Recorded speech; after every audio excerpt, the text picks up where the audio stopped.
Drybrook was widely known as one of the finest estates in America, but what happened to this mile-long lakefront property in Grosse Pointe, Michigan? Hi everyone, Ken here. Hit that subscribe button and let's explore this house. Born in Detroit in 1864, Truman Newberry was raised in privilege and opportunity. His father John was a leading industrialist who helped drive Detroit's growth in the late 19th century. After graduating from Yale in 1885, young Truman dove into the family business and related enterprises. He was hands-on, serving as a construction superintendent and later manager of the Detroit-Bay City and Alpena Railway by his early 20s. By 1887, at just 23 years old, he became president and treasurer of the Detroit Steel and Spring Company, a post he held until 1901. These roles gave Newberry both considerable wealth and a reputation as a savvy business executive. His interest didn't stop at steel and rail. He sat on the boards of banks, telephone companies, and shipping firms, tentacles of influence that reached across Michigan's economy. In 1902, a chance encounter set the stage for his entry into the automotive world. While strolling in New York with his brother-in-law Henry Bourne Joy, Newberry marveled at the performance of a new Packard automobile starting with a single crank. Impressed, he and Joy pooled funds with others to bring the Packard Motor Car Company to Detroit. This venture, aided by famed architect Albert Kahn's modern factory design, not only boosted Newberry's fortune, but also cemented Detroit's status as the auto capital of the world. Parallel to his business, Newberry cultivated a life of public service through the Navy. In 1893, he helped organize Michigan's Naval Reserve Militia, and when the Spanish-American War broke out in 1898, he served as a lieutenant on the USS Yosemite off Cuba.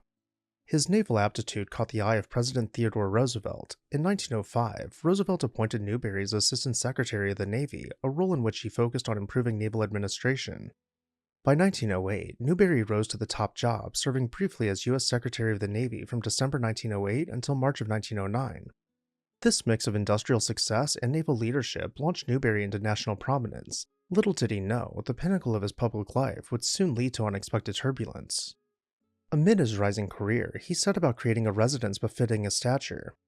In 1914, he and his family built their dream home, an estate called Drybrook along the shore of Lake St. Clair in Grosse Pointe Farms, about 10 miles north of Detroit. Grosse Pointe was then the preferred country home enclave for Detroit's wealthy, and Newberry's property was especially notable.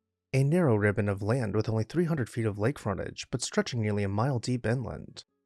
To bring their vision to life, the Newberrys hired the renowned New York architects Trowbridge and Ackerman. The result was a grand Georgian-inspired mansion constructed of red brick and limestone, completed in 1914. The design featured a majestic front portico and a symmetrical facade facing the vast lawn and lake. Unusually, the main entrance was placed at the rear of the house so as to face the water, allowing the entire 300-foot east lawn to sweep unbroken towards the shoreline. Visitors would drive up a graceful curving driveway to the back, preserving the lakeside grounds as a picturesque vista. As for the vast majority of the remaining mile-long lot, there were formal gardens, woodlands, and structures to be found all about. We can follow the brick path below garden arches, between seemingly never-ending fields of flowers. Off in the distance, we find dirt paths centered on fountains and urns, sending us in all different directions to explore the property. Along our journey, we find intimate spaces nestled between hedges where we can take a break and sit in the shade. As we round a corner, greenhouses can be spotted off in the distance as we hear the hum of dozens of workers keeping the grounds pristine. We could get lost diving into the wooded paths, but we didn't come here for a nature walk. Let's turn around and begin making our way back to the house. Entering the mansion, we take a few steps up below the bifurcated staircase to arrive at the entrance hall, clad floor-to-ceiling in rich oak paneling and set below an ornate plaster ceiling. First we'll follow the notes of the pipe organ until we found the music room, which notably has a brightly painted ceiling with each wood beam being covered in vibrant stenciling. As we turn to the side, we see the glistening bellows of the built-in pipe organ framed by intricately carved oak paneling. To the other side, we spot a monolithic marble passageway. Let's step up to the platform and swing open French doors to continue through. This leads us to the two-story great hall, continuing with that same rich woodwork skirting its lower half. From here we'll hop over to the dining room, where fluted plasters and gilding are brought into the mix for the first time. Even as Drybrook was being completed, Newberry's life was taking a turn from private affluence to the rough and tumble of politics. In 1918, with World War I ending, he was pressured into running for a Senate seat. Though initially reluctant, he saw himself as more of a businessman and naval officer than a politician. Newberry entered the race nonetheless.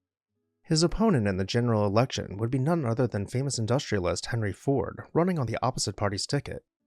The contest between Newberry and Ford became one of the most dramatic and expensive political campaigns of the era. Henry Ford's name recognition was so enormous that he barely needed to campaign or spend money. Everyone in Michigan knew Ford as the man who employed a significant percentage of the state's population. Newberry, by contrast, was a respected figure, but not a household name with voters. To introduce Newberry to the public and define his positions, his supporters spent lavishly on advertising, rallies, and literature.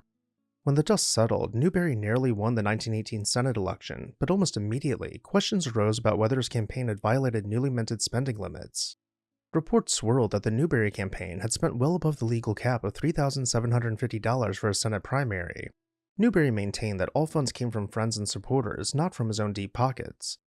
Nonetheless, in 1920, the Justice Department charged Newberry and some of his campaign aides with election irregularities, essentially overspending and undue influence in the election. In a sensational trial that grabbed headlines nationwide, Newberry was convicted under the Federal Corrupt Practices Act of 1910 and even sentenced to prison and fined. In May 1921, Newberry's fortunes partially rebounded when the U.S. Supreme Court overturned his conviction, ruling that the particular law he was charged under was unconstitutional as applied to primary elections. However, the victory was bittersweet. The public controversy had made Newberry a political liability for his party. Facing ongoing Senate investigations and a divided public opinion, Newberry chose to resign his Senate seat in 1922. As the decades passed, times changed around Drybrook. The roaring prosperity of the 1910s and 20s gave way to the Great Depression and then World War II, yet Newberry's fortunes remained secure enough to maintain his estate.